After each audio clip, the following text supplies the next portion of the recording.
কে ছাৰৰ খবৰটো পালেনে?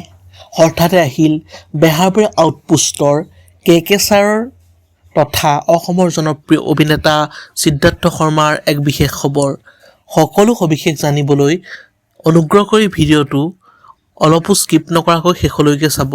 নমস্কাৰ বন্ধু-বান্ধৱীসকল, আপোনালোক সকলোকে আন্তৰিক স্বাগতম জনাইছোঁ আমাৰ চেনেলৰ অন্য এটা নতুন ভিডিঅ'লৈ। কি খবৰ আপোনালোকৰ? আশা কৰোঁ সকলো কুশলে আছে। পোনপ্ৰথমে এটা কমেণ্ট কৰি জনাবচোন, অসমৰ জনপ্ৰিয় অভিনেতা কে ছাৰৰ অভিনয় চাই কেনেকুৱা পায়?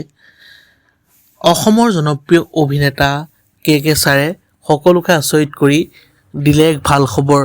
ভিডিঅ'ৰ পৰৱৰ্তী অংশলৈ যোৱাৰ আগতে আপোনালোকক এটা বিনম্ৰ অনুৰোধ কৰোঁ যে যিসকল বন্ধু-বান্ধৱী এতিয়ালৈকে আমাৰ চেনেলটো ছাবস্ক্ৰাইব কৰা নাই, অনুগ্ৰহ কৰি ছাবস্ক্ৰাইব কৰি কাষতে থকা বেল আইকনটো প্ৰেছ কৰি অল কৰি দিবলৈ নাপাহৰিব। তেতিয়াহে মই দিয়া প্ৰতিটো নতুন ভিডিঅ'ৰ ন'টিফিকেশ্যন অতি সহজেই লাভ কৰিব। অসমবাসীৰ বহুদিনৰ অপেক্ষাৰ অৱসান ঘটিল। জনপ্ৰিয় অভিনেতা সিদ্ধাৰ্থ শৰ্মাই দিছে এক সুখবৰ।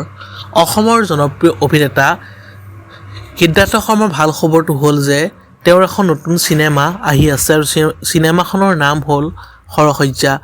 বন্ধু-বান্ধৱীসকল, আজিলৈ ভিডিঅ'টো আছিল ইমানেই। অন্য এটা নতুন ভিডিঅ' লগ পোৱাৰ প্ৰতিশ্ৰুতিৰে আজিলৈ বিদায় মাগিছোঁ। ধন্যবাদ। জয় আই অসম।